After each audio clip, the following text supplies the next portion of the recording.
ladies and gentlemen, trans and non-binary punks of all ages and denominations. Welcome back to another episode of Not Just a Phase, and thanks for joining us here in our fourth season. If you're new here, let me get our plugs out of the way really quick. We're online at notjustaphase.net. We're on Instagram and TikTok at Not Just a Phase Worldwide. We're on Twitter at NJAP Worldwide. And we have a Patreon with video podcasts and bonus content if you want to help support the expansion of our podcast and Blogspot and all the other content we continue to create for you. Shout out to our video editing team at Blocko Media, who are also the boys from Medulla Lunar. So make sure you give them a listen and a follow. Elias is back on the mic today to co-host this very special episode, but he needs no introduction if you've heard the show before. So I'm not going to introduce to him, but I'm going to introduce our guests and then we're going to get to it here. Previously known as Day of Atonement, which started as a metalcore band when almost all of the band members were between the ages of 13 to 15, Iowa-based band had a name change and style change to become In Loving Memory. In Loving Memory started in 1998 and then promptly split up 3 years later in 2001. Many years later, talks began in the spring of 2022. Practices started in the December of 2022, and then September 2023 saw their first reunion shows in Des Moines. In Loving Memory has come back at a perfect time to return, considering the resurgence of popularity in screamo in the last 5 years, and they're back to ripping up stages as a six-piece. They're known for their dual vocal work that shrieks and trills over the onslaught of intensely fast, styled instrumentals that rarely slow down to catch their breath. And I'm going to try to catch my breath now and let Elias take over. All right. Yeah, great intro, Rob. Thank you both for coming to the show. We appreciate having you here. Yes, skull claps, round of applause, whichever your preferred clap is. So how are y'all doing today? Let's get that out of the way first, huh? Great. I mean, it's good to be home. Just came off our 3-show California run. Not quite a tour like back in the days, but yeah, feeling good.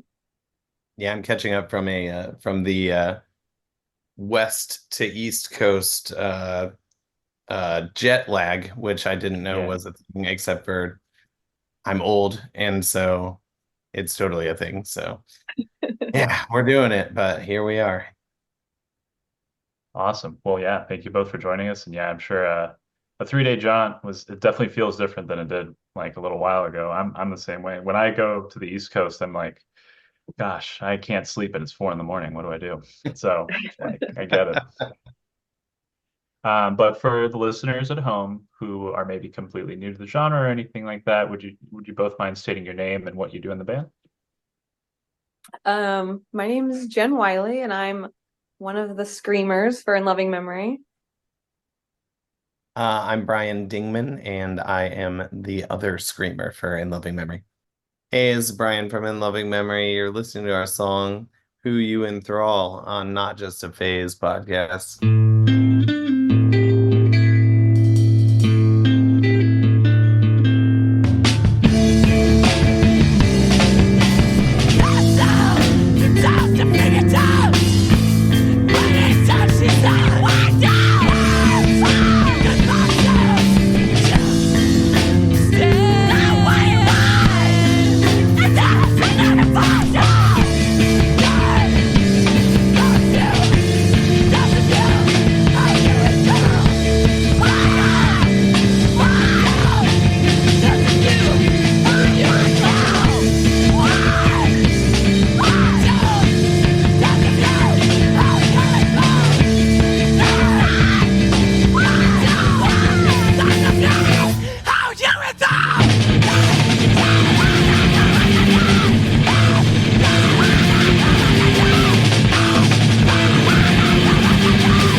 Awesome. So, have you heard like our podcast before? Like, do you guys also listen to podcasts yourselves? You know, as podcasters, we are always curious about like what people are listening to. I'm not a big podcast person. I never got into it yet, but maybe this will help me get into it. I tried to do my research, and so I listened to a couple episodes. I listened to y'all's episode with I'll forget his name, but one of the folks from Seisha. Oh, I Adam. gave yes, I gave that one a listen, really kind of trying to figure out, what exactly the format was and what we were going to be getting ourselves into here.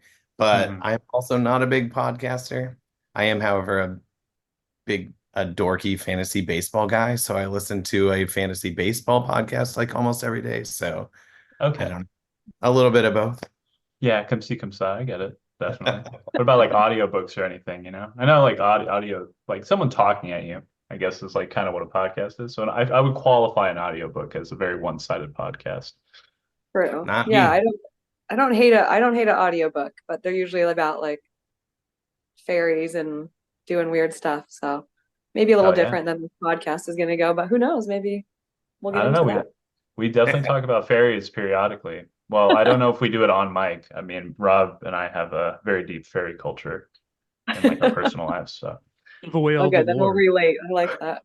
yeah, sorry, too much lore dumping. But Yeah, this is yeah. about y'all's lore dumping. So Yeah. well outside of music and like the podcast or audiobooks or fairies, what kind of other hobbies or passions occupy your time? Brian, you can go. Okay. Oh, I play in a local band here in Florida. I live in St. Pete, Florida. It's like kind of part of the Tampa Bay area. So yeah, I'm like one of two ILM folks that aren't Iowa based. Hmm. Uh, but yeah, I play in a local band. I play bass in a band called Antacid Trip. Huh. We've been recording a little bit and stuff. I know, clever name, right? That's an awesome name. I love that. I love that stuff. Yeah. But we do kind of like a blackened punk type of thing, like an Antifa thing. And yeah, we've been kind of doing some DIY recording. We play some local shows and stuff. Um, Hell I'm yeah. also, I don't know, I'm a big record collector. I like hitting the record shops. I like I cooking and stuff. I have a couple restaurants and I'm a vegan guy, so like learning about vegan stuff and cooking food. So I think that kind of occupies the majority of my time. I'm also a big dog guy. My wife and I have four Great Danes. Oh, sick. Yeah, so they tend to occupy a lot of our time as well. I take them out, and we have a like a dog friendly bar that we go to a lot here in town. So, you Yeah. know, taking the dogs out, keeping them entertained, and keeping up on cooking and music. Yeah. That's like an Iditarod team. That's wild. Put him to work, Brian. That's what There's I'm a saying. lot of commentary when we have all four of them with us. Yeah, you can imagine. Yeah. It must be sick though. Like walking downtown with like four Great Danes, just like, oh hell yeah. This probably looks awesome.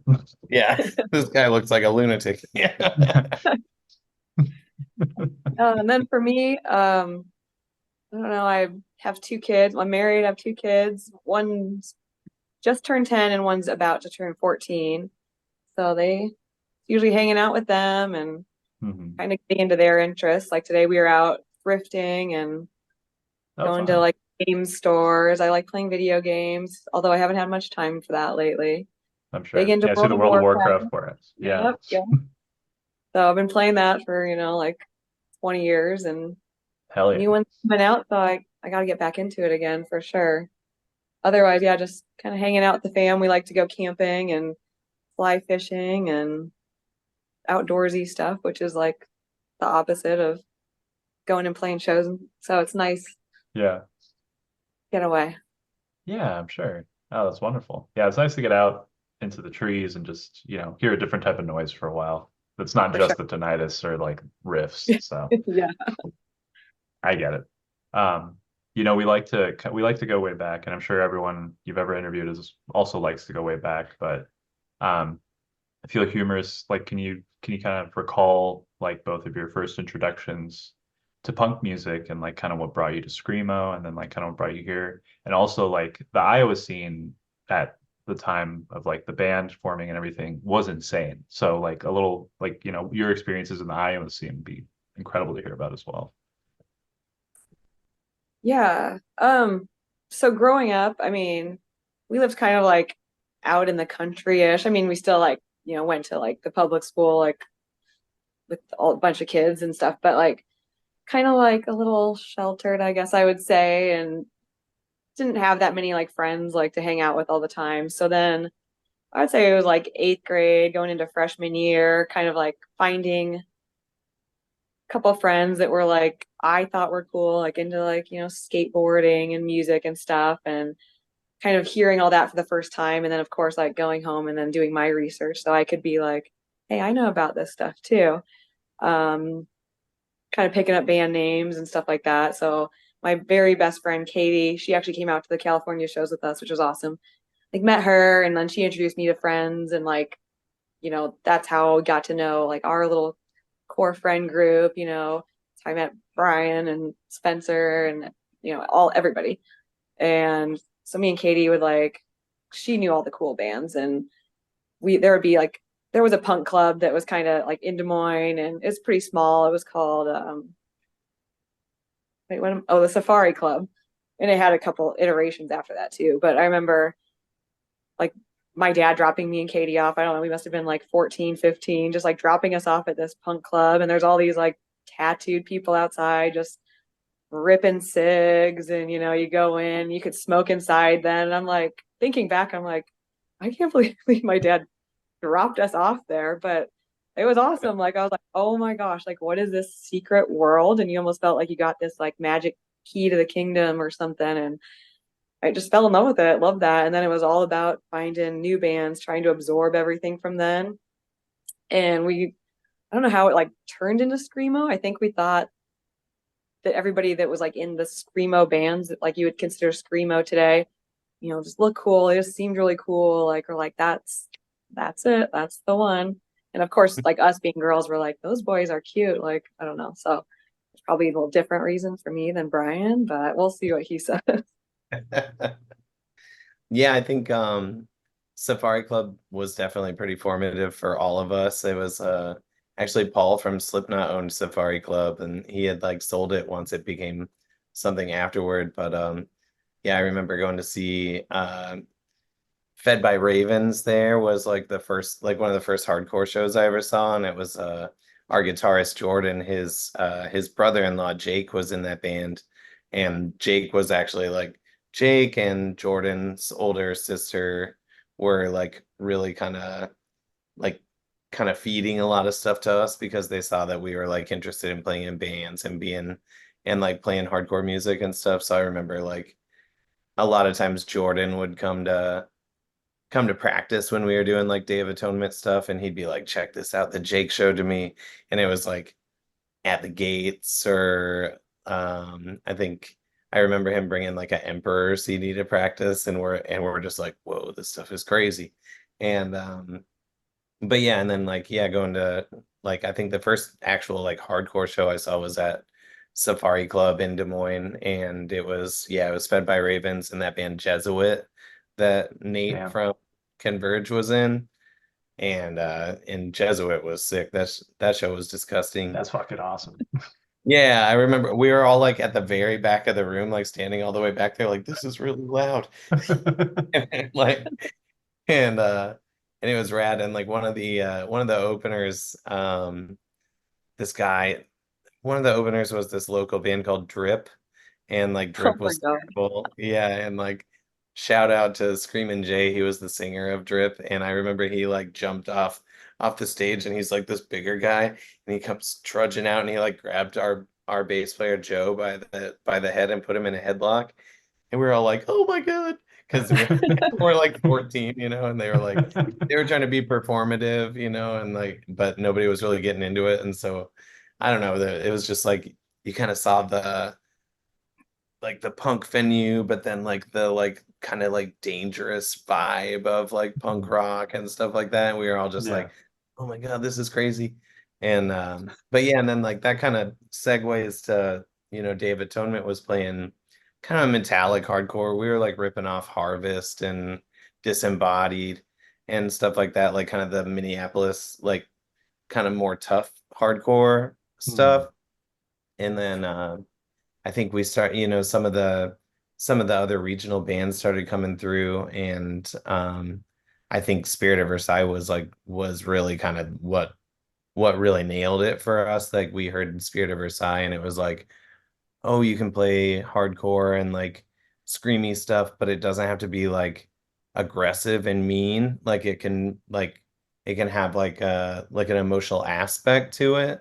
And we all really gravitated towards that a lot. And so I think that was really, that was really like a big deal for us, was like hearing that band. And there were some other like regional bands, Vita Blue, who became 10 Grand, was really, really big for us, like seeing those guys when we were coming up, and Kayambi Communique, and like even then Song of Zarathustra is like the pinnacle of like the Midwest, like screamy hardcore stuff that was like really rad for us. But they were a little like maybe not quite what you would call screamo or like emotional, but they kind of had a lot more of the rock and like different feel to them, where it wasn't just like tough guy stuff. It was like they were like, just kind of like radical, like skinny rocker dudes like playing hardcore, but it was like it was weird and different. And I think we all just kind of gravitated towards that. So that was kind of the,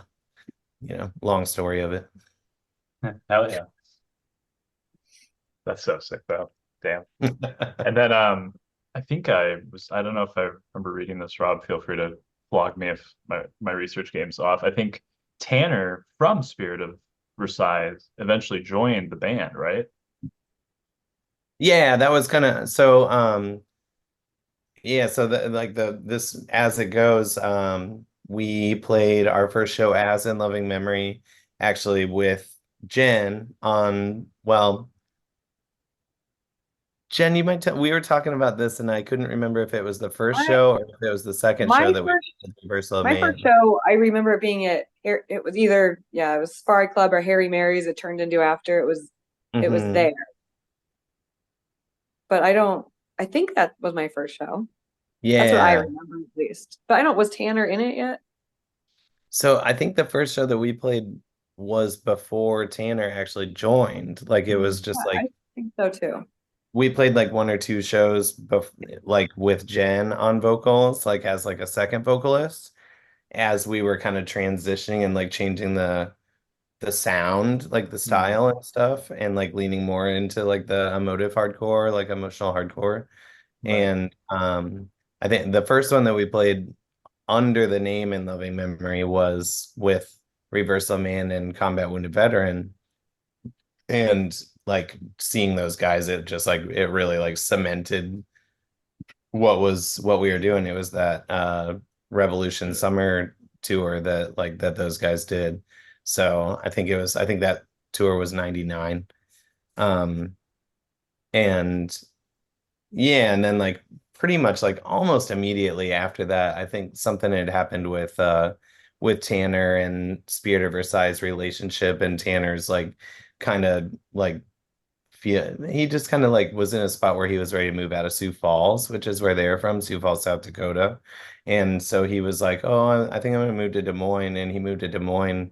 And I think we had played up in Sioux Falls a little bit and stuff, and like met all of the guys from Sioux Falls and Sioux City, Iowa. And like I think that he had seen us play. I've talked to him about it, and like the timeline is a little sketchy because we're all like, he was 19 and he was the old guy. So it was like all of our memories are a little jumbled, but like essentially, like I think he kind of moved to town with a plan to join our band. And when he asked us if we wanted to have a second guitar player, we're all like, woo! Yeah. Of course. Elias, you kibosh that too, because I had some of that in the intro when I was discussing the band. And then I think it was Brian, you were messaging me through the Instagram, and you were like, our timeline's all fucked up on this. So I don't know if we need to go that far into it. And then we had to get into it anyways, right? Yeah. It's easier to kind of talk through it because, like I said, the timeline's a little tricky on all of it. Right. Tanner joined very shortly after we changed the band to be called In Loving Memory. And like once Tanner joined, he pretty much took the reins. Like it was just like, all right, baby, like we're going. And like he was just like writing nonstop and then like started kind of feeding stuff to Jordan and helping Jordan like learn to write the style that we were doing. And it like really pretty much like took off because like we had somebody who, not that anybody else didn't know what we were doing, but we were all high school kids and we were all looking up to Spirit of Versailles and what Tanner had already been doing, and he'd already written and recorded like a few 7 inches and stuff like that with Spirit of Versailles, which like to us is like an epic amount of material to have written and recorded. We're all like, oh my God. So, Yeah. Professional. right, Yeah, exactly. So jumping forward a whole lot, how's the writing process now that you guys have put some new music together? Has it changed from then till now? I'm assuming somewhat, right? Kind of. I mean, it's still kind of the same. Like, Mhm. or Tanner will write like some riffs or whatever, like, parts and be like, we do a lot through a group chat now, which since, Brian's in Florida, Spencer's in Portland. So it kind of like people just like think of something, like put it in there. Like, here, if we want to do something with this, we can or not. Like, Joe will do stuff, Jordan does stuff. And then, like, if something kind of clicks or, a couple of the other members are like, okay, yeah, I can feel this. Or what if we did this? Or, kind of, it definitely goes through the same process. It's just that we're not like in somebody's parents' basement anymore. We're on our, Facebook Messenger instead, just trying to like get stuff together. But yeah, I feel like we usually do the music first, and then Brian or I, usually Brian adds like, lyrics that we get from Joe or, some inspiration, and then kind of like work it from there. So it's not that different, don't you think, Brian? Yeah, it's definitely still a very collaborative process. Yeah, I agree. It's like a lot of the writing is like spearheaded by the guitarists, like Joe, or I mean Jordan and Tanner, like spearhead a lot of the writing and stuff like that, and they'll like feel like a lot of times they'll like come with like something that's like relatively fleshed out already, and if it is something that clicks for the rest of the group, then Spencer, our drummer, he'll kind of he has drum pads that he works with because he doesn't have like a full drum set in Portland where he lives, but he can take the stuff and like figure out how to write guitar or drums along to it. And so like when we're able to get together in like a collaborative, like when we're all in the same room environment, then we have like these like kind of fleshed out ideas for songs where we can then get in there and like actually like play it organically and feel it out. And the process has been, I mean, it's been different because it's remote writing, but like essentially it is, like Jen said, it is essentially the same. But just, just like that, there's there's a learning curve to like figuring out how to be in a band remotely and to like write new material and stuff. So, I mean, Right. that aspect of it is definitely has definitely been something that we've been like figuring out. But I feel Yeah. like, I mean, we've done two EPs worth of music since we started playing together again. And like I feel like that the whole process has grown significantly through the whole process, like through the writing process of both. So yeah, Yeah. I think we're getting the hang of it, I guess. I'd say Yeah. that's a fair assessment. It's like Yeah. the hardest part is like when like having to like do the vocals for me personally, because like there's never like a place that doesn't seem awkward to just like be screaming. Like when I have to record my parts, like it seems weird just screaming in my house. Even if nobody's here, I like get super embarrassed for some reason. Like when I've recorded my parts, like I'll like have to go in the car and I'll like bring my laptop or something. Brian goes Yeah. to like studio. Brian's got it down. He doesn't have as many self-conscious fears or something as me, but it's funny because we'll like kind of get the whole song fleshed out, but then we'll actually get everybody here in Des Moines. We'll go into our, practice space, and then we actually do like adjust a lot. Like we make a lot of changes when we're all together. Like, okay, now we're here. Now we have the song, but let's fine tune it and make the final product, it's always fun, that last little bit. Yeah, I bet. Especially after all this anticipation of like, what's it sound like when we get together? Like that's awesome. Yeah, because I mean, a lot of times they have to write stuff to a metronome in order to be able to, for it to make sense for like drums to be able to be put to it and stuff. And so obviously this music isn't that rigid. It needs to be able to breathe and ebb and flow and stuff like that. So it's like, what we put together in practice sessions, like to a metronome, like once it's actually like played together, like organically, it really takes on a whole different life. So it's like I said, it's been a lot of a learning curve, but it's been really fun.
Anticipation of new material, I gotta ask, when's the split coming? Do you guys have anything yet on a date or release? Anything you can tell us?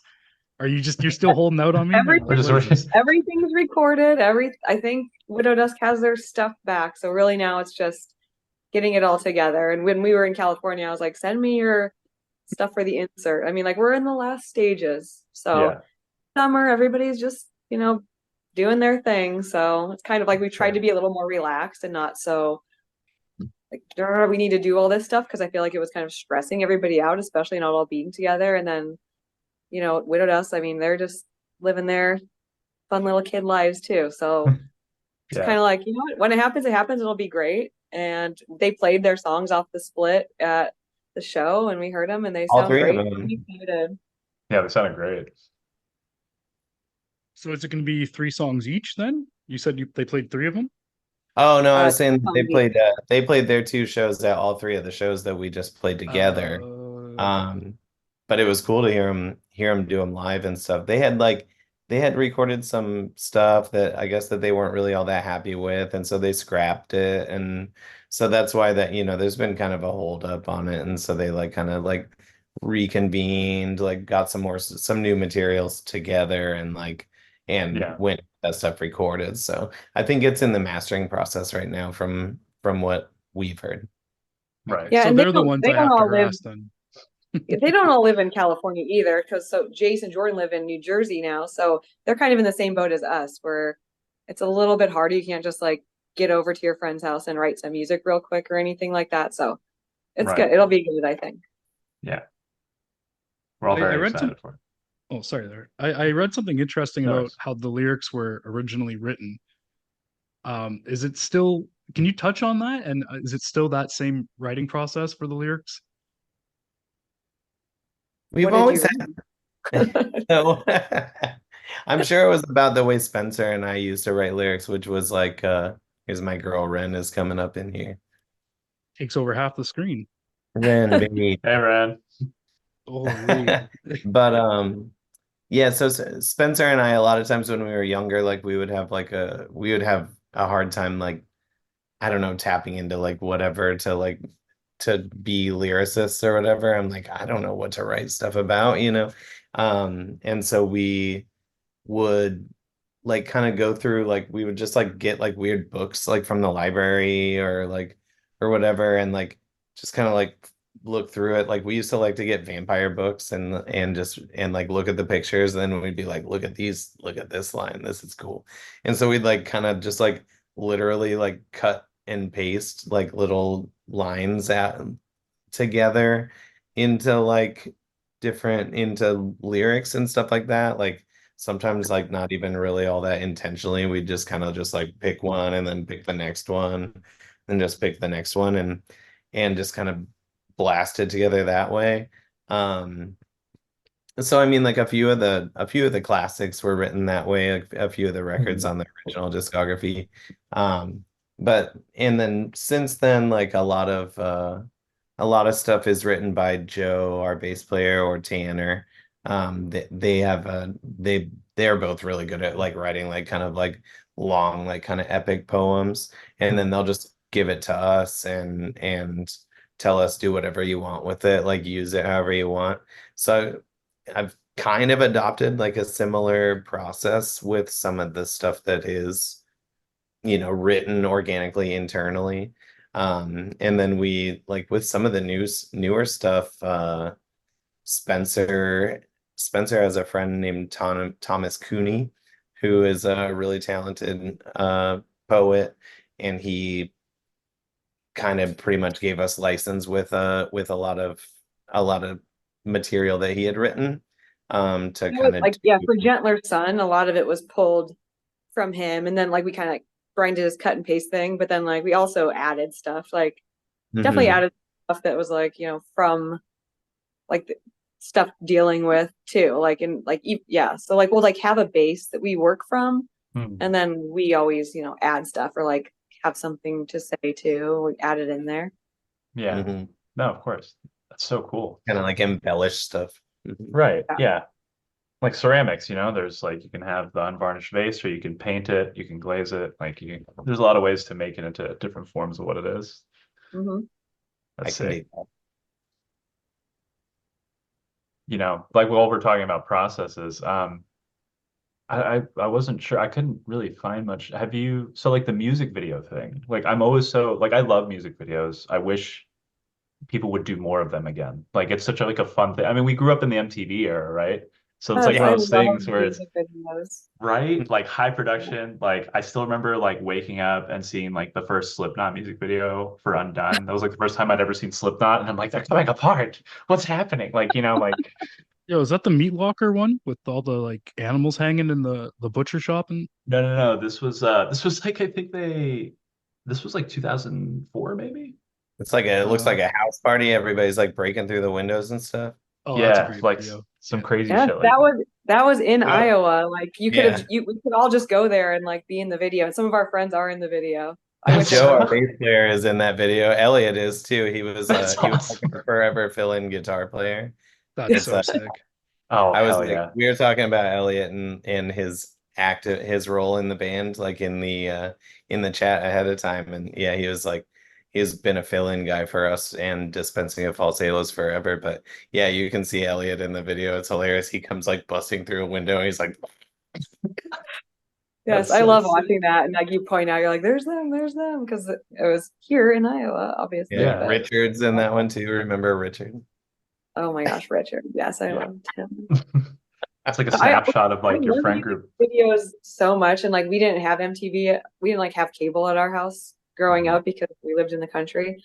But like my grandma and grandpa lived downtown Chicago, so like we would go there for a family vacation, and I would just be like, "See ya," and I would just like go in their TV room in their apartment and just Watching like Beavis and watch that Butthead. from the time we got there all the way to the end. It would all be like, you know, I don't care if it's a Duran Duran video or you Yeah. know what. I would just be like absorbing it all. Like this is just so amazing, and you like there's so many videos from back then that I'm like, those are just so iconic and they mean so much to me.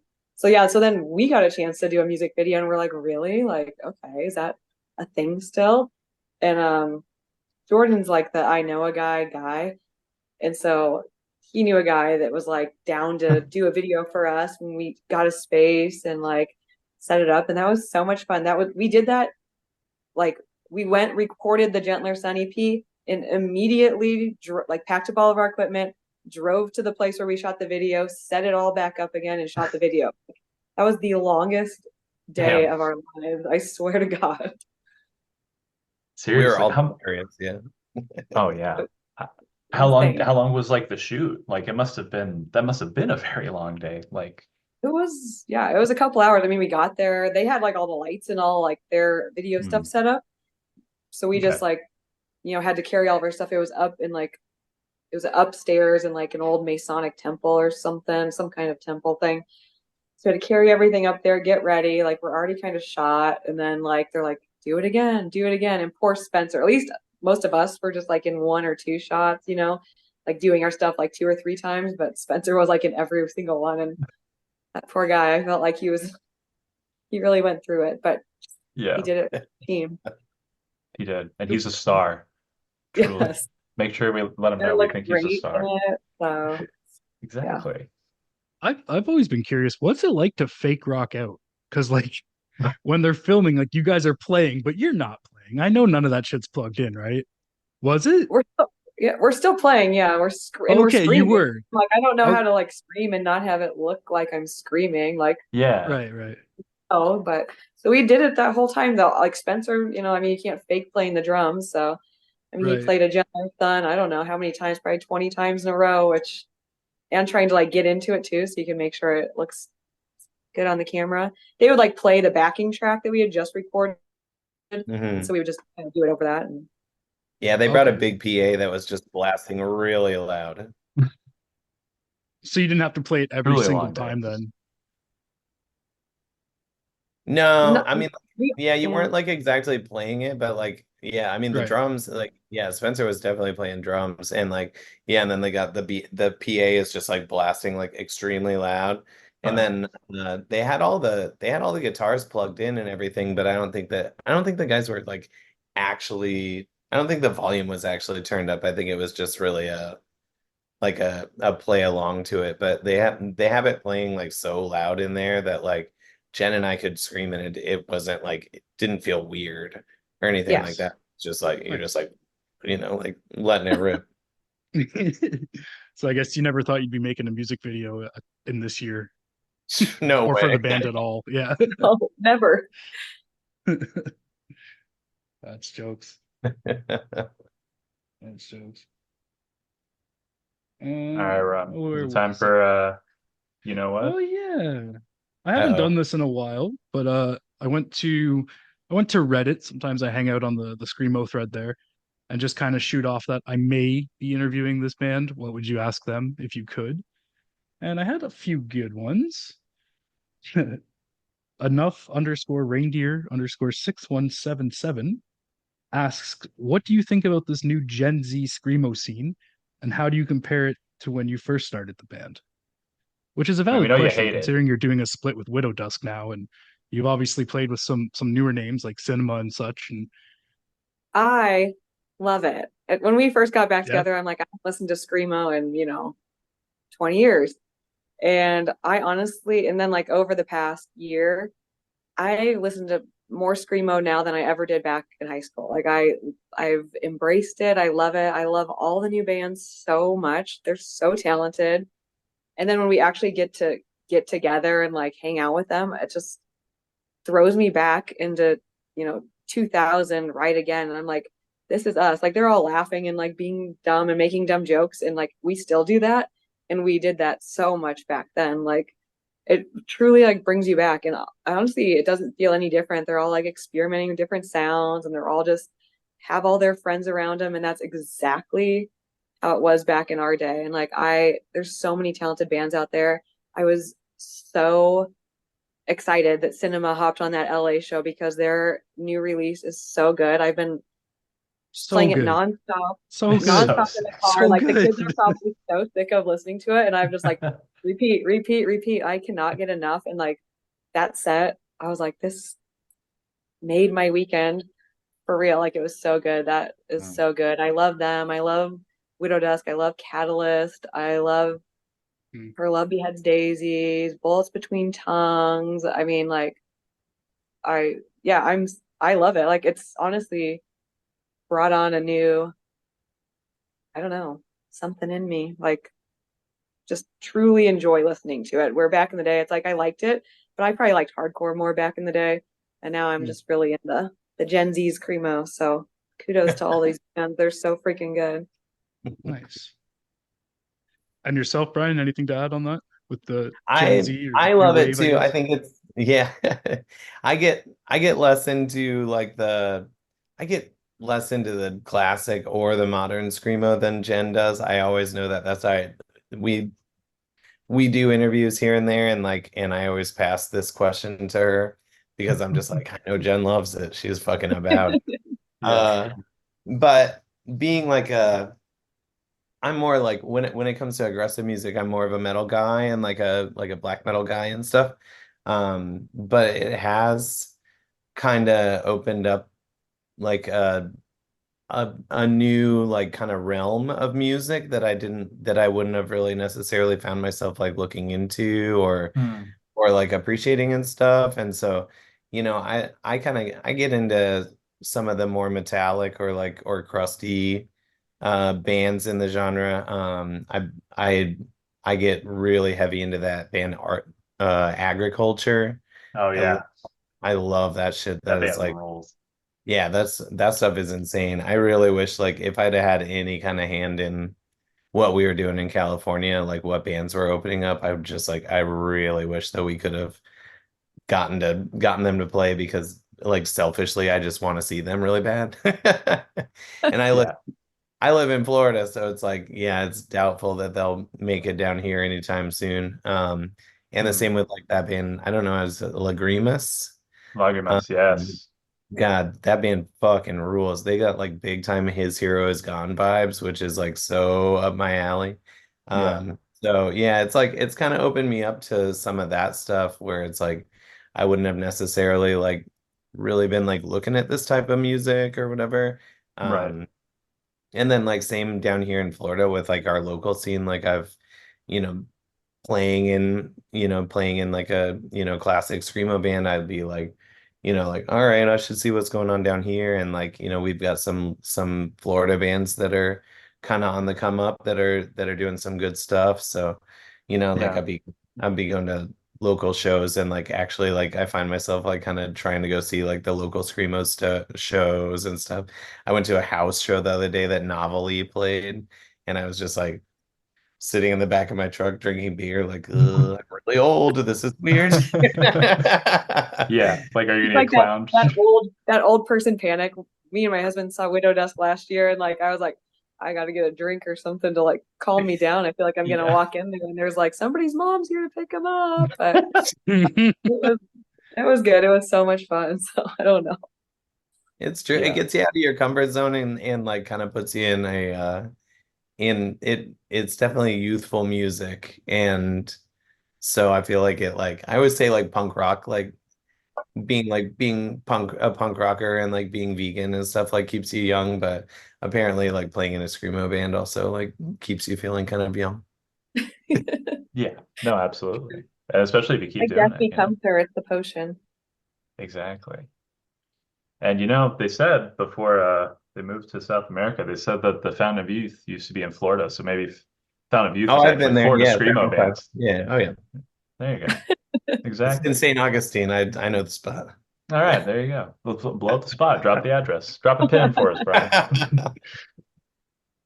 Uh, but yeah, I mean, I agree. And, like keeping yourself young, but I also because it feels weird being older, but it is cool too, like watching these younger kids embrace you and being like, I fucking love your band so much. Like that must feel really cool too, right? I mean, because this Yes, music's the great equalizer.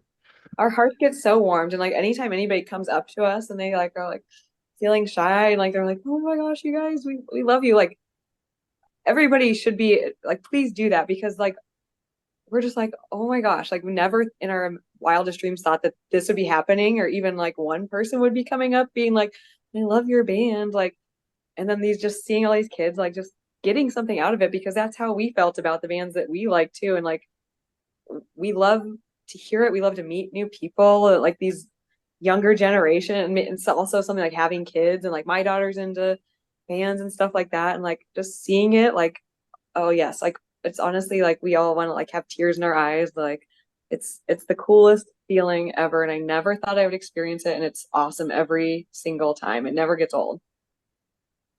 That's wonderful. You hear that, folks?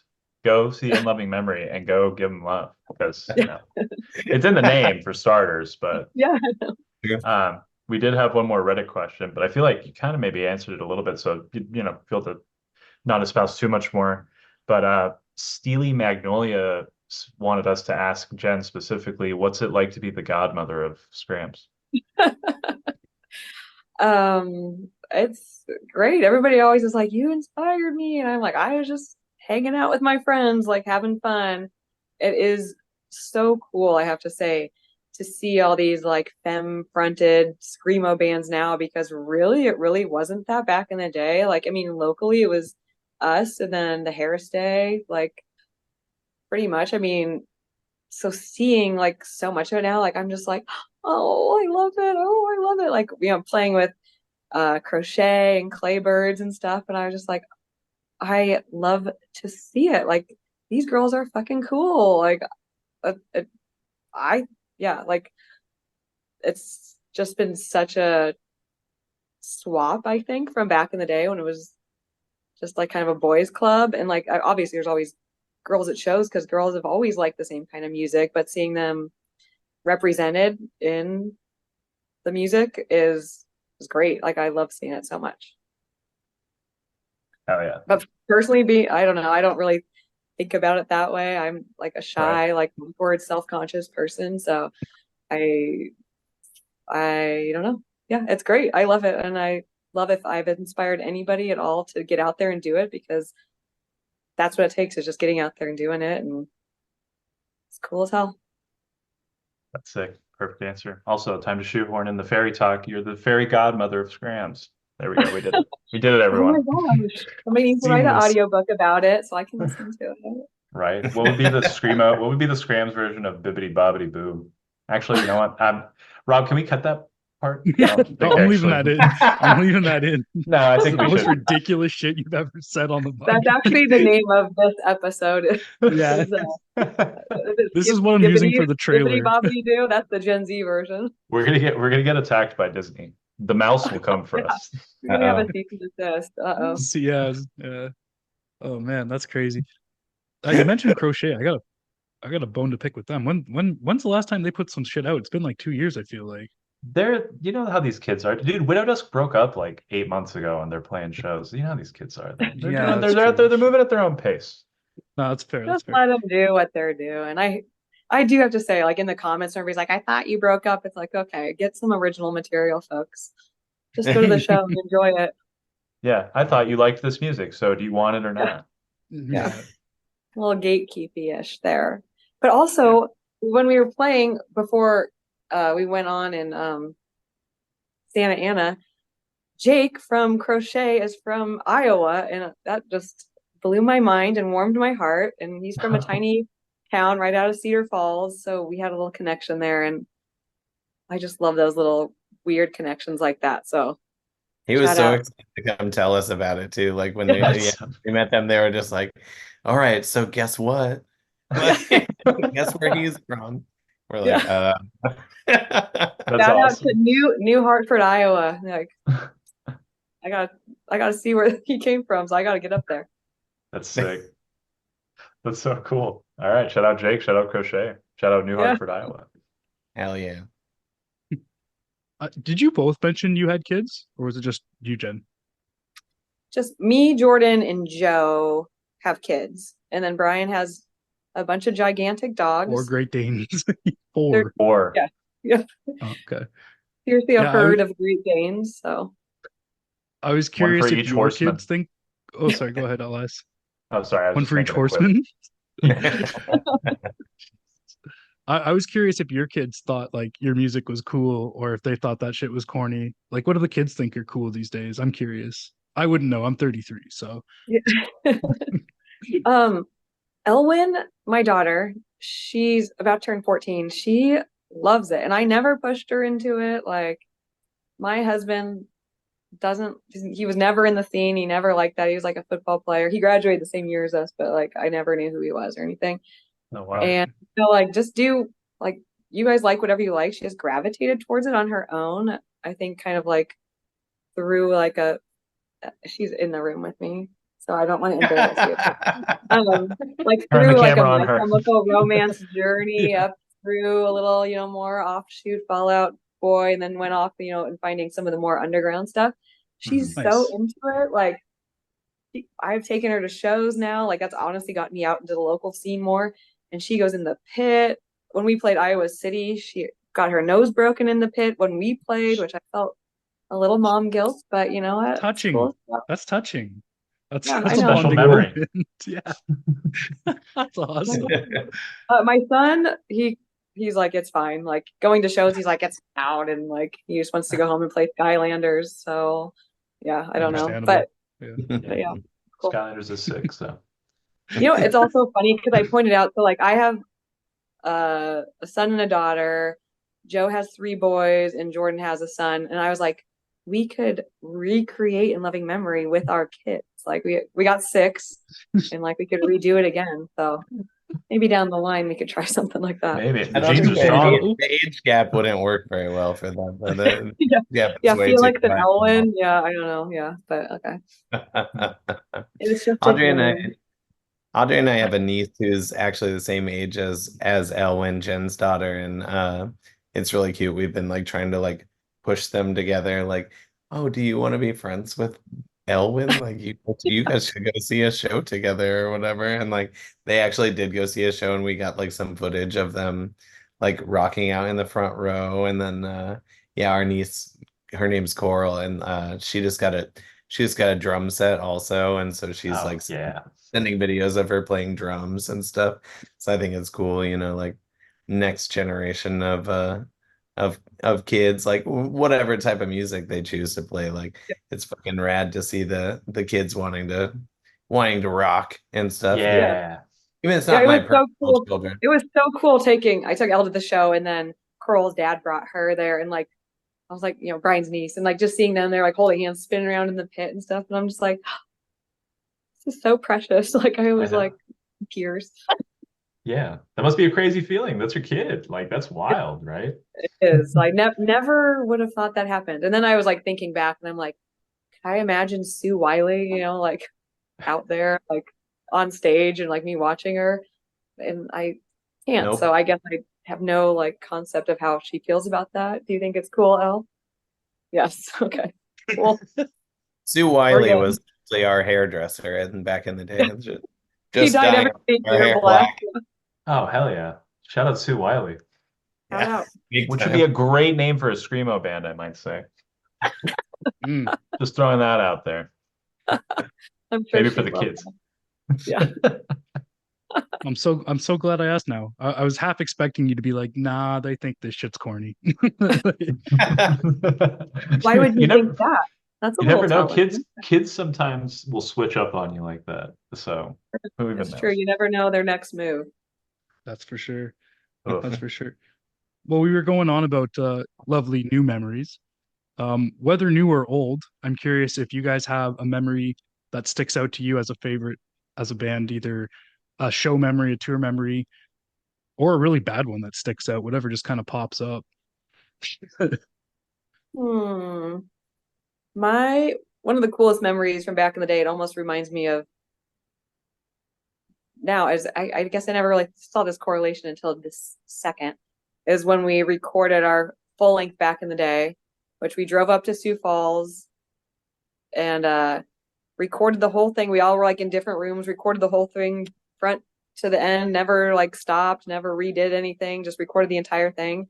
And then we went and played that basement show that's on YouTube that everybody loves, like immediately after. But I never really thought, Brian, that's like exactly what we did with that music video.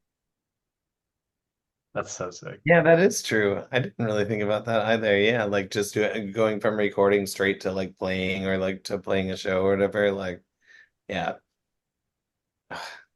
that basement show was bananas, right? Yeah.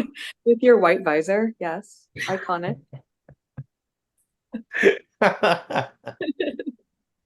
Actually, Is that why sorry, you guys Rob. made visors with the new merch? Oh Yeah.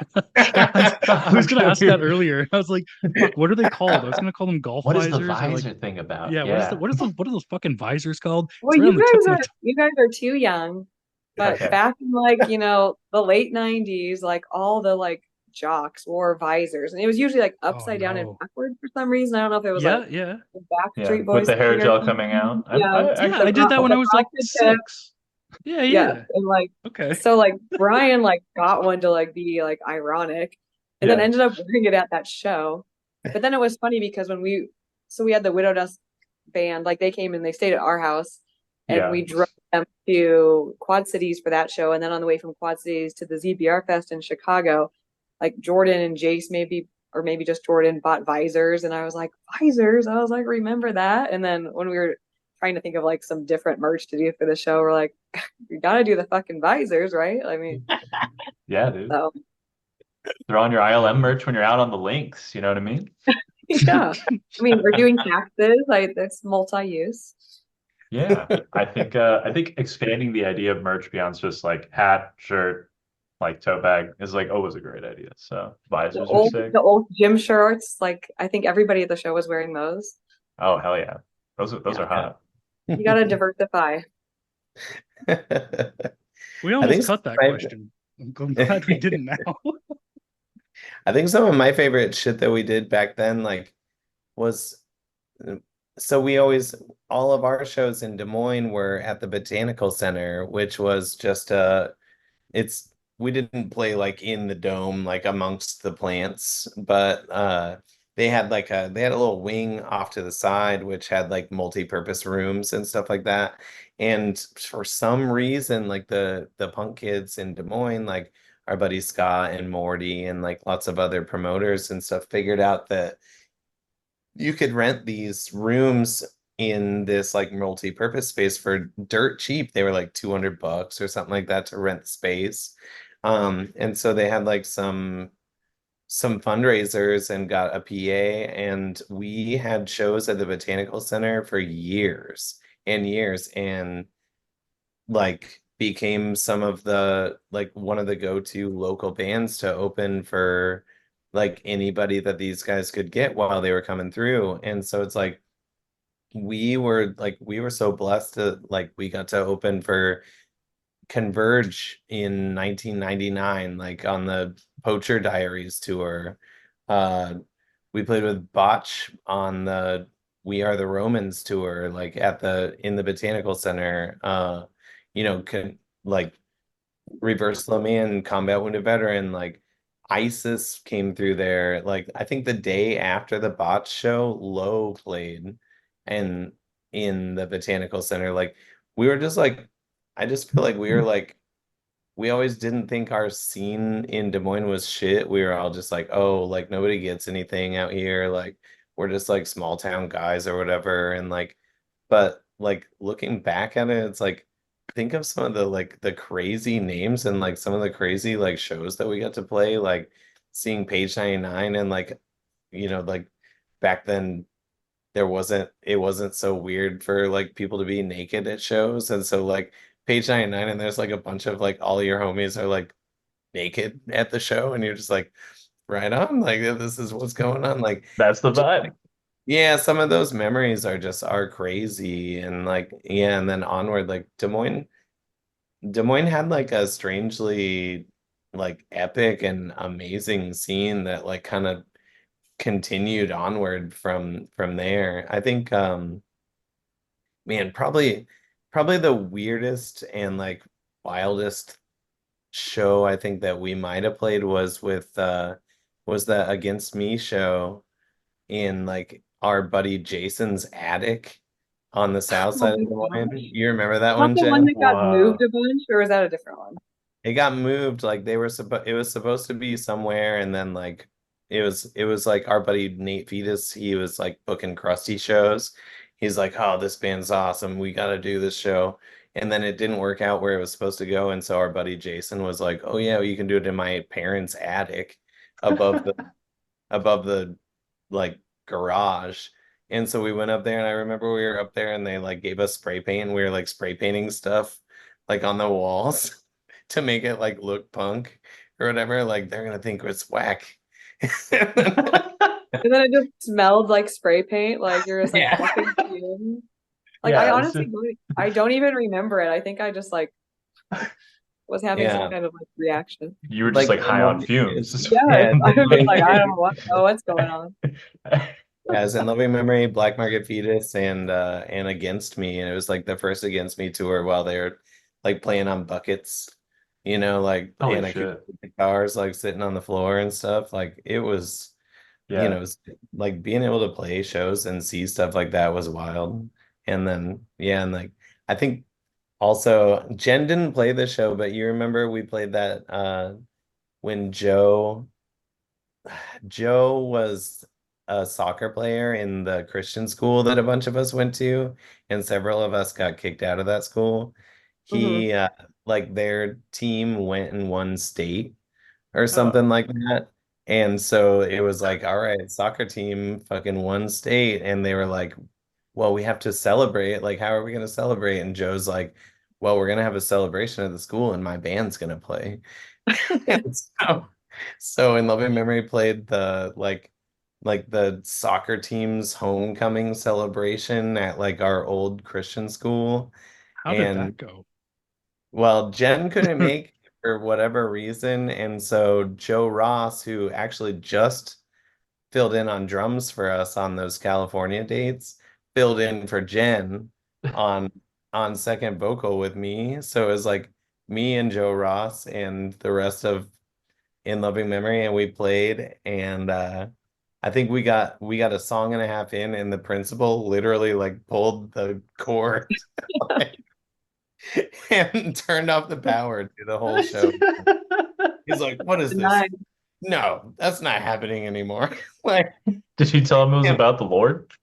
like no, but like so like the whole room is like all the kids from the school, and they all just like boo, like, booing the principal for pulling the plug on us. And I don't know that the story, I could elaborate, but the story goes on and on. It was ridiculous. Like we used to do ridiculous ass shit because we were all, in high school, and it's like, all right, nobody's gonna come to our shows. We're just gonna go fucking berserk. And it's just kind of that's kind of the way we lived our lives, I guess. Yeah, you're playing for you because people weren't showing up as much. You're playing the Christians. We You're playing Yeah, that I wish I could have been there for that. I do too. God, I wish I was there playing this Christian soccer schools. Your soccer team's celebration show. That's such an insane sentence, man. What's something everybody would like? Oh, maybe the screamo band. The show we played at the Iowa State Fair. Oh my gosh, that was so crazy. Like, just shit. why? So we got invited to the Iowa State Fair, and it was like for this like anti-smoking stage. And it we was were all like the Iowa Lung Association like asked us to play to be like, I don't know, whatever. But I mean, we're just freaking burning heaters down there by the stage anyways, because we couldn't get enough like Marlboro Reds back in the day, which I don't know how I ever screamed with smoking cigarettes, but still the best cigarettes. Just yeah, we gotta like drive Brian's cool station wagon like through the crowds of the fair and unload and play on the stage to like some of our friends, like 5 people. But yeah, were they like, you have to say stop, don't smoke, like in between songs or anything like that? We're like smoking a cigarette. We're like, this is bad for you. No, but don't do this. Scott, who played guitar for Love Lost, was in town, was a tight homie at the time, and we were like, let's make this really weird. And so we're like, Scott, you want to be the third vocalist? And so so we did that show with 3 vocalists, and Scott was one of them. Holy fuck.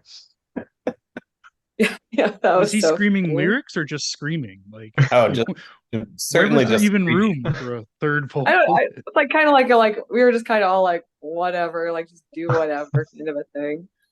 I mean, there was like nobody there watching us, so it didn't really The Yeah, state matter. fair? amazing. Well, I think Steely Dan was on another stage in a different part, probably. So Yeah. It's kind of like, yeah, we kind of share the same fan base, so like they were probably all over there. yeah, they're like, damn, Steely Dan or In Loving Memory. Well, I haven't seen SD in a while, so they Just play all the reeling in time the locally. years. He's on tour. They all wanted to smoke cigarettes, so they couldn't be at our show, I guess.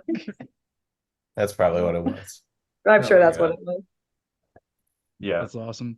I've- So you guys hadn't seen the questions that I was planning to ask you, but you just perfectly teed me up here with all the talk you just had there. Because I was going to say that, like, I read that your first show was with Reversal of Man and Combat Wounded Veteran. So absolutely insane bill, by the way. And you've obviously played with a lot of big names, as you mentioned, Botch, Converge, and such. Is there a band you haven't shared a stage with that you would still love to do?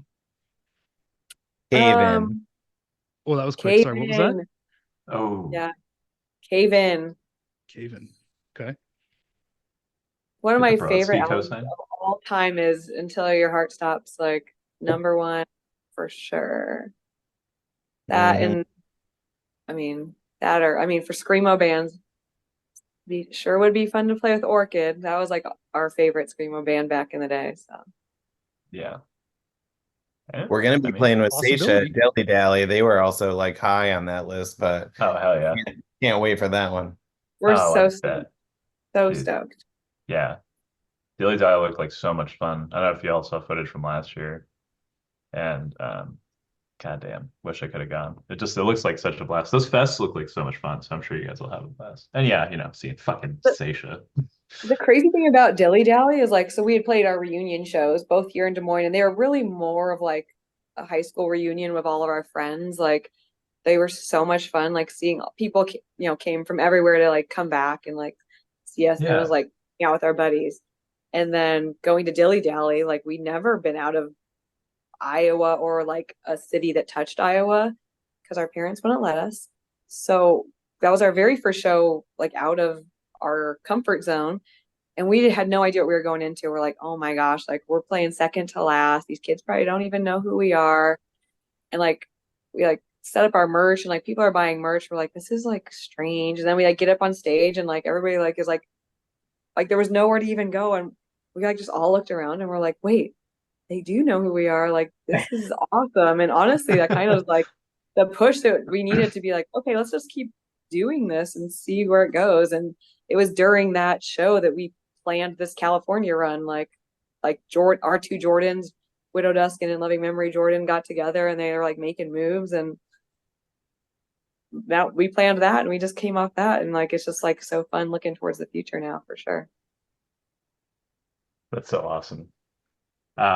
So kind of like a little bit similar to the other question, but actually more from like maybe like an offstage perspective. Is there a band that like you would love to see reunite and like, you play with sure, but like maybe just like be in the crowd and just be like, oh, like that hasn't reunited yet. I always we're always poking at Spirit of Versailles to do it.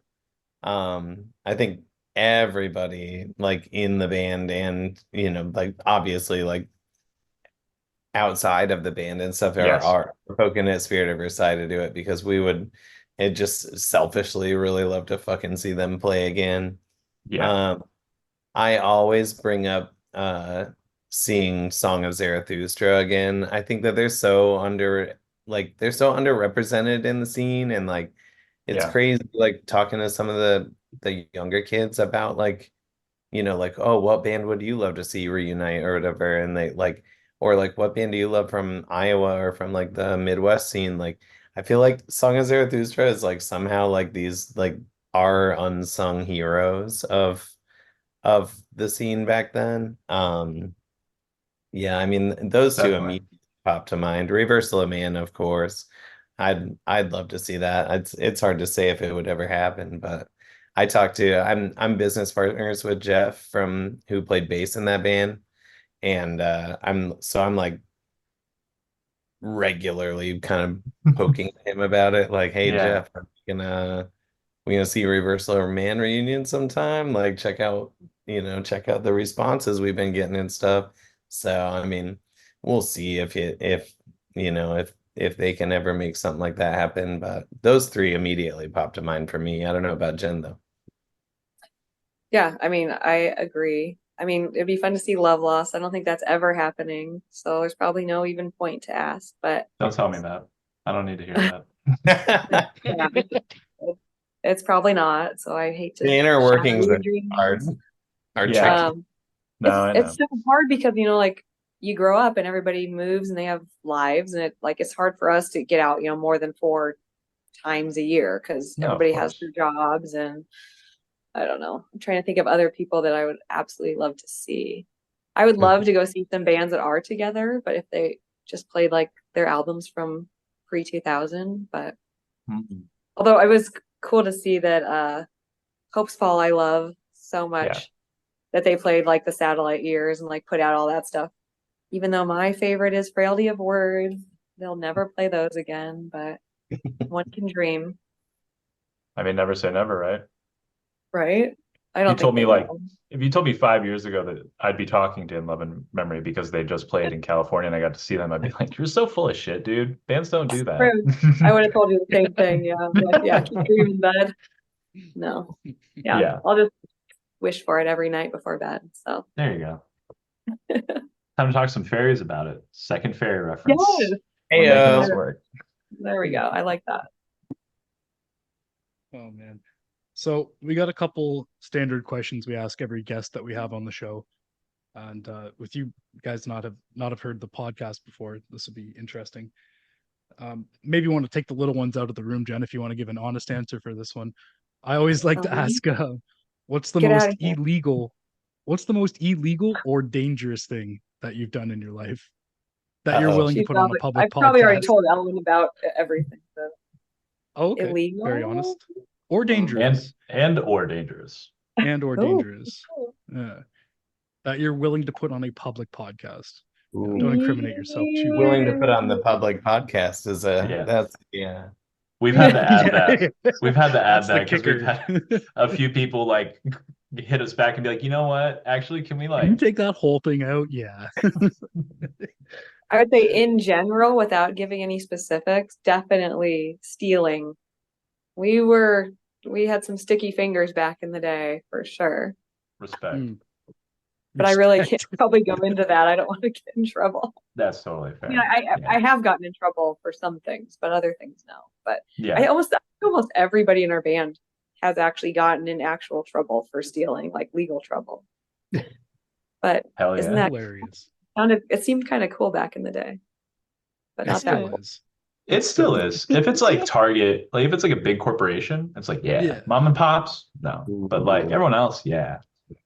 Fuck Have you heard Walmart. that like cyber grind band like B Jalvin Yeah. at all? The Chalman's awesome. Their song was like it's like shoplifting fucking rules or something. I don't know. I just took Ellen to go see them, and I was like, Yes. yeah, this is my shit. But then I was like, Elwin, don't steal.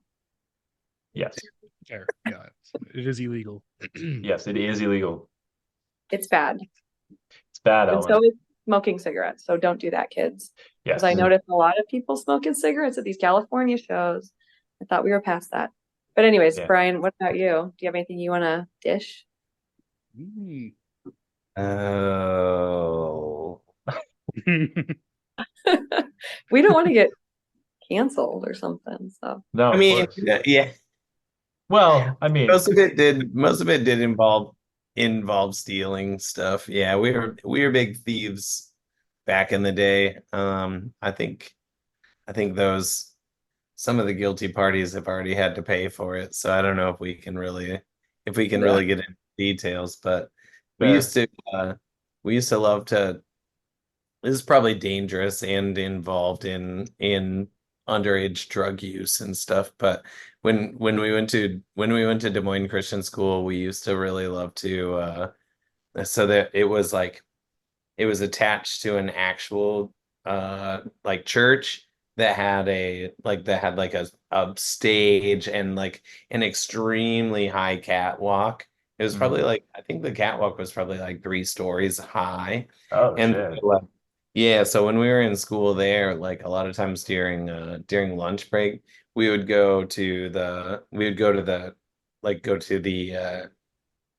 I forget what it was called, like the room where like church would happen, like the auditorium or the whatever. Mm.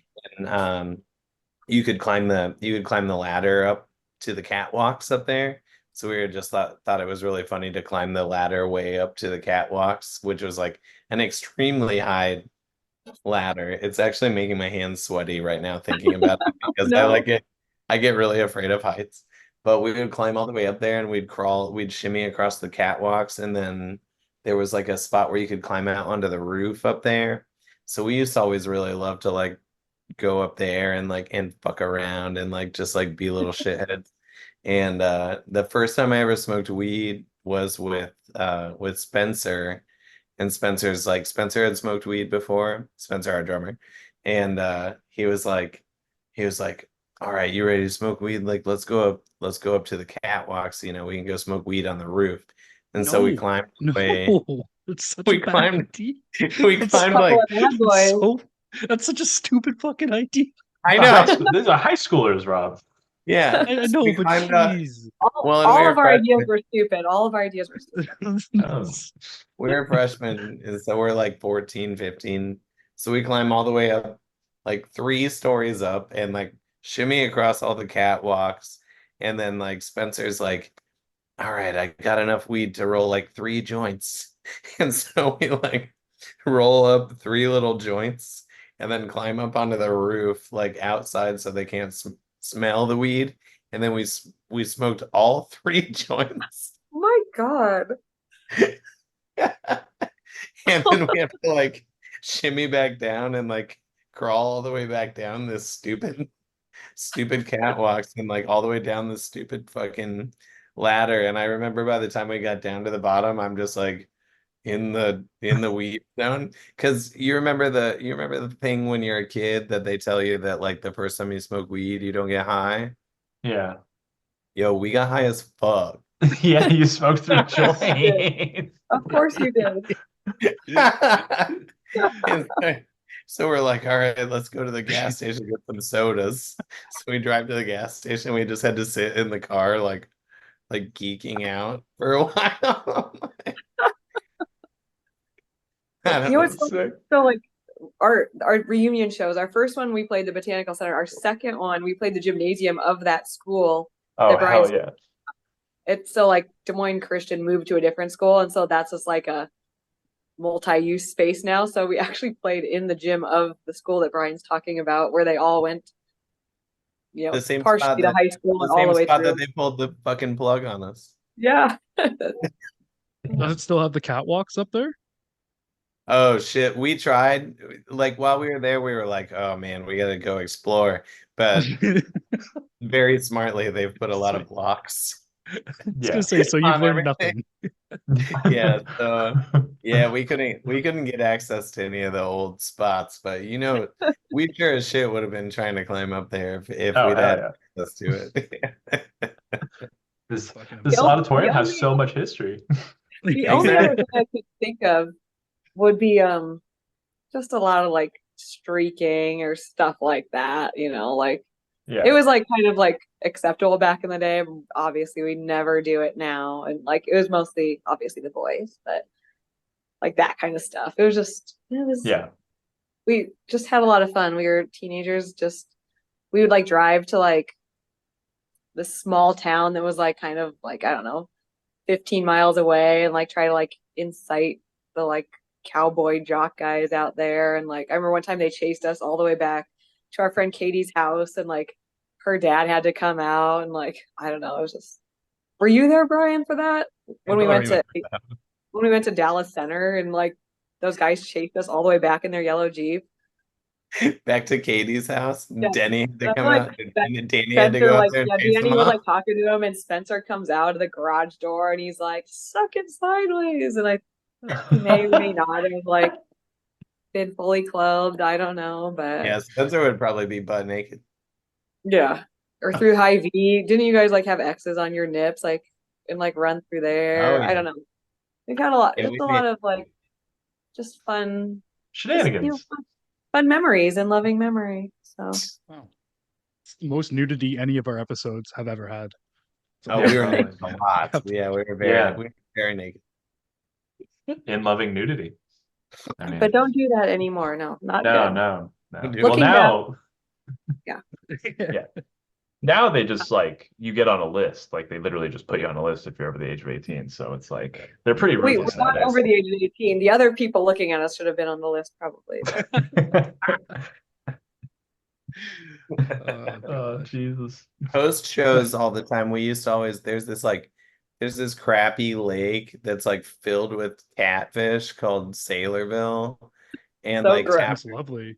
it's disgusting. And like we like after shows a lot of times like bands would be like, "Oh, can we come stay with you guys or whatever?" And we're like, "Yeah, but we're going to the lake and we're going skinny dipping before we Yep. go home." And we'd like make bands go with us out there and like whether or not they wanted to, we'd be like all getting naked and like swimming in this disgusting lake. Full of catfish. You'd like have to climb down the dam and like on these big rocks. Yeah, and it's I have a lot of fond memories of swimming at Sailorville Lake swim crew. That was swim crew. God damn. I'd be Okay. terrified of the catfish. Yeah, no kidding. We're small town Iowa kids. We didn't give a fuck. Yeah, that's pretty fair. I mean, clearly. Yeah. All right. Another one of my stupid questions I always like to ask. Assuming neither of you are pacifists, if you could punch one person in the face as hard as you can with zero repercussions, who would you punch and why? I'll answer mine right away. Kim Reynolds, our governor, for sure. Oh, wow. That was quick, eh? I think about it a lot. So Yeah, Valid. clearly. You had that 100% one valid. loaded. It's cocked Yeah. back. I was thinking about it when you asked, honestly. She heard punch even and was done the like, Kim sentence. Reynolds. Yeah. Not even sure what the rest of the question in my was. mind constantly. So yeah. Yeah. Wow. That was a quick one. That is the And quickest yourself, answer Brian? we've ever gotten, I think. Yeah, I think so. Locked and loaded, baby. Similarly, I'd love to punch fucking Ron DeSantis right in his fucking face. Man. Yeah. Same Yeah, reason. That Governor motherfucker fight. Me and very- Brian against our governors. Yeah. I'd pay for got a that. very punchable fucking face. Yeah. Hey, I mean, For let's that. give credit to Kim Reynolds. She also has a very punchable face, in my opinion. Oh shit. Yeah. Those thin lips. Ugh. You know what? I hope she sees that. I bet she will. Yeah. Bullied her Kim, over if you're thin listening, lips. we hope you die. She's a big screamo podcaster right here. So Yeah, I'm sure she is. yeah. She's like, Meet me damn, up, my favorite band from Iowa doesn't like. She's throwing out the in loving memory visor right now. She's gonna lose Just sleep kidding. after she hears this one. It's tossing the visor in the garbage. Oh, no. All her merch that she bought, she's gonna burn it with all the books in our school library. But Yeah. Fuck, that's so stupid. imagining great that answers. and bringing me a lot of joy. So Hmm. Oh, not the visor. Visor. Oh shit. I'm gonna have to Photoshop that Kim in loving memory visor and me punching her in the face. I will figure out that one. I'll work on With that Jen's fist. Yeah. one. Yeah. Or do you like those old flash animations of like a cutout of Jen just coming out? You Just can like, have it. With the in loving memory tattoo. Screenshot my arm. there you go. Yeah. All right, well, we got the footage now. Yeah. Give you like a rocket punch too. Make it really Yeah. hurt. It's anything Yeah. you can to give me the advantage on that one. Yeah. Rob, I know what the promo is going to be for this one. But the Blocko boys could do it. It's a visor compilation, or else I'll laughing. The visor compilation, but it's also Jen's arm like Photoshop rocket punching Kim Reynolds in the face. Hell Dreams yeah. do come true. Okay. These are the exact reasons we got a video editing team to do. Exactly. Bless him. Love him to death. Should hope they'll Sorry. be there. Okay. Great. So, we don't all believe this. We know that there are different things where some people may think this is still a valid question or not. But do you listen to or enjoy any music that could be considered like cringy, corny, anything like that? Even if you don't necessarily are like, no, I don't actually have any shame when I listen to, we don't either. But there are certainly some things that, you kind of hide the cover of the album when you're in a public place. You know I what I see mean? some head nods. They got Oh, something. I got a lot. Brian, you can go first. I got a lot. Unless you We want me to go first. I was gonna say we definitely both have a lot. We come Yeah. up, I mean, shit, we're Most of from, our catalog is probably cringe, so I don't know. yeah. Yeah.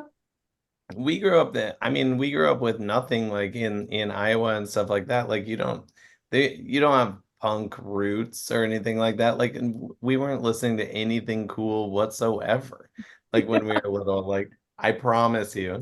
And so that shit is deep rooted. Like I love corn. And guess what? Like not the cool corn stuff. I'm talking about Follow Your Leader. Like Follow Your Leader is my shit. I fucking love that record.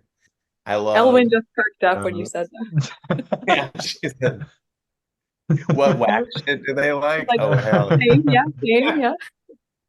I'm talking about all the new metal. I love Deftones. I honestly like I'm not gonna lie, I really enjoy listening to Limp Bizkit, but Same. Yes, it's Hell I yeah. very I loved specifically and Yeah. I loved Earthworm. it unironically back then too. And that's when I did Same. that. But now I Fair. don't care. But like I'm I'll Yeah. drive. talking I was just I'm driving around with the kids the other day with the windows down, blasting it. And like I was like summer night, blasting Limp Bizkit. Like it was so cringe. And I hope it didn't hurt them, but I was like, I I love this. mean, I had to like text Katie and Yeah. I'm like, this is my shit. Okay, go on, Yeah. Brian. I still fuck with System of a Down really hard. Like I really, really Same. like System of a Down a Same. lot. Like, yeah. yeah. I mean, I kids feel love like this that, stuff now. yeah, and I feel like that these are kind of vanilla answers because these are the acceptable new metal bands, you know what I mean? Hmm. So let Well, me think. history has absolved you, I would say, both of I'm you, trying to right? think The if there's taste was something on point back then. I'm trying to Just think if took I there's took a something few like years. really yucky that I like I thought you were gonna that say New Kids on the Block when you went through that intro of like Iowa, there's nothing here. Like I was for sure. I was like New Kids on the Block, Ricky Astley, aha, something. Getting rickrolled. Getting I don't rickrolled. know. You know, I like sad boy music a lot too. Like I really fuck with the first Further Seems Forever record, like the one that God, yeah. Chris Carrabba is on or whatever. It fucking Course. rips. So. That Yeah. one just I still listen to it like all the time. Like it's like it's truly like I think it's one of my favorite records. I don't know. I don't know. I'm like looking at my records now, so it's Jen's turn. Yeah, I mean, I was kind of like in the same vein of that. Like everything like before, like being kids and stuff. Like, I mean, that's just music, whatever. I'm not cringed out by any of that. I still like I love prog rock so much. And I used to then try to be kind of like an elitist prog rock person, like, oh, this weird band or something. But I still love like Pink Floyd and stuff. I don't find it cringe to have a Dark Side of the Moon t-shirt or anything like that. But yeah, I was definitely went right to like Limp Bizkit, like the stuff that was on TRL when we were in high school. Every day we'd like after high school we would all go to like one of each other's houses and watch TRL and like Backstreet Boys, NSYNC, Kid Rock, which fuck him, but Yeah. yeah, Limp Bizkit and stuff. But like unironically, absolutely love Limp Bizkit still to this day. I mean, and then there was the songs that we did make fun of, like yeah, Creed and shit. But like, that's got this little rebirth now where Yeah. it's okay to like it again. And it Mhm. does kind of slap. But one song that I truly love, that I've always loved ever since it came on the radio, and this is like post high school, but it's that like crossfade song where it's like looking back at me. Oh my gosh, that's like my favorite song of all time. I feel like maybe not of all time, but like just any of that Mhm. butt rock shit. I don't know. It is very cringe, and might want to hide it away sometimes, but also it's good. It's catchy, you know. I like catchy stuff. I grew up listening to a lot of pop. Like my favorite stuff was like Madonna and like Wilson Phillips and my Shakespeare sisters, like all the stuff I listened to like my best friend Cassie with. And I don't know. It's like in high school when you're like in the like, trying to be cool. Like I feel like that's the only real time that I feel like you're like trying to hide away maybe some stuff because you like want to have these cool friends. But ever since like going to college and like not really being in the scene anymore, it's like, you know, it's cool. I like it. It doesn't really matter. And obviously Right. being in our 40s now, it's yeah, I like It's like, it. who cares? Yeah. What are you gonna say? I don't know. Yeah, right. Yeah. Elias still listens to lots of pop music, and he's very open about it too, for whatever reason. yeah. I don't know, but I love I love NSYNC. pop music, and I honestly love radio music. And I hate when people are like, music sucks now. But there's not a lot of good pop right now, so maybe I'm turning that way.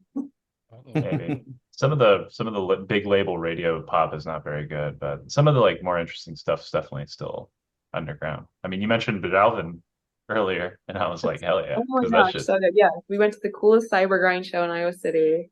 It was them who was, oh yeah, Blind Equation, Fuck CPU yeah. Buddha. Oh, It was sick. the funnest show, and those bands are sick. They're so good. I had the best time, and like me and Ellen going there and like having the best time, mother daughter Iowa City time. They're so good. Like I would love to play with any of them too. It'd be awesome. Hell yeah. Yeah. All right. Well, maybe it'll happen. Who knows? Maybe, maybe not. I don't know. I thought of my other like cringe genre is like I'm a big trad rock guy. Like I Trad like rock. what the fuck yeah, is like trad rock? like traditional metal and stuff like that. Like, but I like Trad Like rock? Kiss? Brad Rock? I've never heard no, that. like no, like Kiss is awesome, first of all. I don't really like Kiss that much, but I like a lot of the modern bands. Like I like Kiss is not awesome, by the way. I would just want to Dude, interject. I'm Sorry. Kiss. I will show you my certification. I'm Kiss Army I know, certified. Rob. We've had this argument before. 26 I kinda- vinyl. 26 Sorry, fucking this records is of Kiss. about them. This is about Dude, them. this is about them. This is Alright. about them. It's about them. I kind of don't fuck with Kiss. I mean, I fuck with like Thin Lizzy is gonna be my lane when it comes to the, you know, They're sick. when it comes to the classics. But like yeah, modern stuff I really like. I like Summerlands a lot. I like Unto Others, Eternal Champion. I get into like a lot of like kind of modern traditional metal and like power metal and stuff like Okay. that. It's pretty corny. It's gonna be it's I'm pretty gonna bad. check it out anyway. But Well, I have to say Hollis, like I do Hollis a enjoy lot. Greta Van Fleet, and that's probably the cringiest thing I could Ooh. say. Yeah, that's a pretty Oh, they're corny great, answer. though. I wouldn't admit that. See, I knew. I was like, what's one that I could actually make Brian cringe at? And I got it. Oh. You just said trad rock. I didn't even know what that was, and you're judging her for loving Greta Van Fleet. Yeah. They're basically just Led Zeppelin.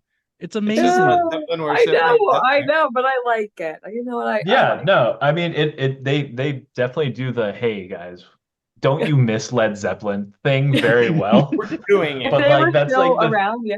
Like they Yeah, just no, played for the sure. Iowa State Fair like 2 days ago, and I missed it Of because I was course in they did. I bet it was California.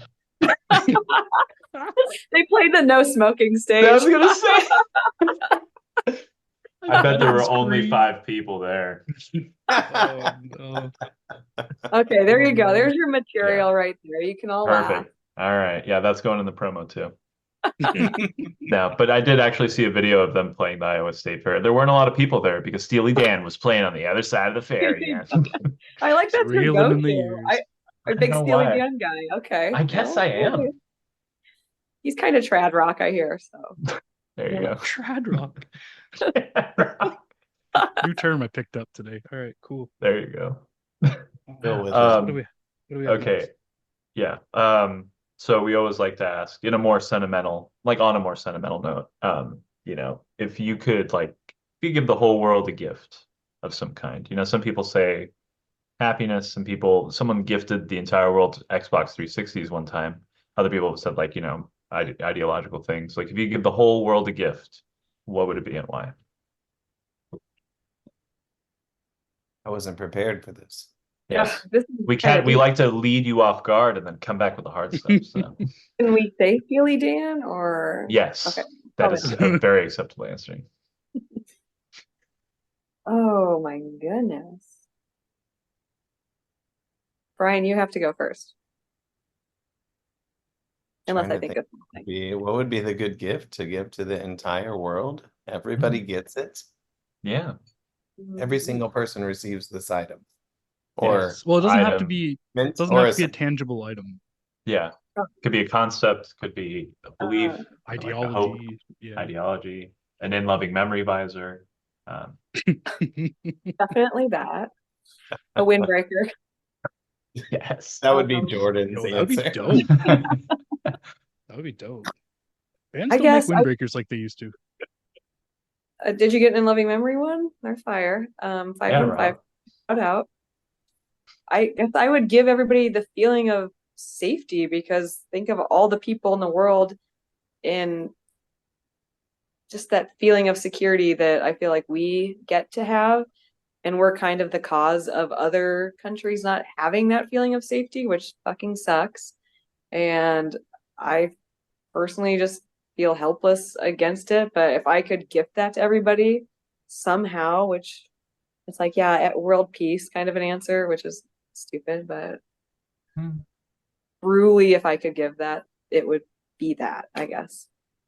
Yeah. Or an Xbox Wow. 360. I'm our PlayStation actually, so Yeah. but Right. Valid. No. actually I mean, that's PC, there you PCs, go. but okay. All right, what Current else? modern spec PC. Yeah, the new expansion of World of Warcraft, so they could play again. There you go. Expansion fever's setting in already. Thought we could go the whole episode, but I'd have to go, well, similarly, I'd have to go like a good party and a good time, you know? Everybody needs Yeah. to have Oh, everybody yeah. needs to have a good party and a good time, you know? yeah. They, I mean, they all deserve it. Not everybody gets to have a good party, you know? I think Monster Jam. I would gift everybody to be able to see Monster Jam at least yeah, once in their lives. So you got to that's a see good party Gravedigger and do good his time thing. right Yeah. there. yeah. Yep, Gravedigger and Max D, Zombie. I can name them all, but okay. A monster truck doing a backflip. Yeah. There you go. You have That to is witness actually it once in person. imagine are you familiar with the meme format? Be like pulling a peasant from the 1400s and taking him to like the screamo show or something. Like imagine doing that, like taking a peasant from like the 1400s and making him watch a monster truck rally. They would simply perish. They Yeah. would Doing a cease to backflip exist. in Doing a backflip, yes. specifically. It'd be like, oh no, that's God. That is a God doing The ultimate move. Like- Gravedigger. Gravedigger is a god. Are you kidding? That's true. Yeah, the God of those um, arenas. Absolutely. Oh yeah. I can dig it. Yeah, great answers, both of you. Genuinely. All right. All right. Well, You got the next one, Rob? yeah, I'll do the next one. Take us home. Yeah, well, I'll take us home. I'll take us home. Take us home. Moving back to the band.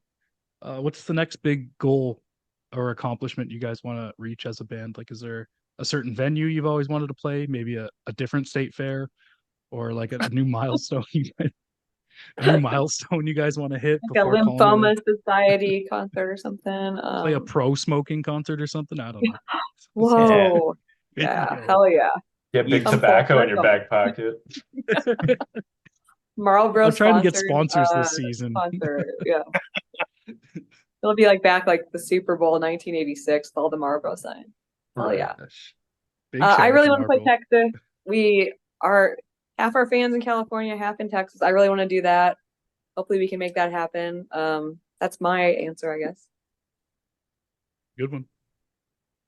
Yeah, I agree. Texas is pretty high on the list. I've been wanting to bring the band down to Florida in my neck of the woods, and we've got some plans in motion for that.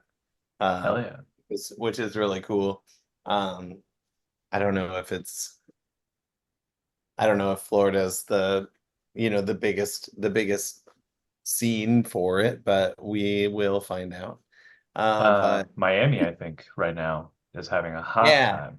it sounds like Miami is pretty hot for it. Yeah, Mhm. that I'm buddies with my other band played with that band Graves with Nice. I two love members. Graves. Love Frankie. Yeah, Graves. Yeah, those guys are really cool. They were really incredibly sweet to us.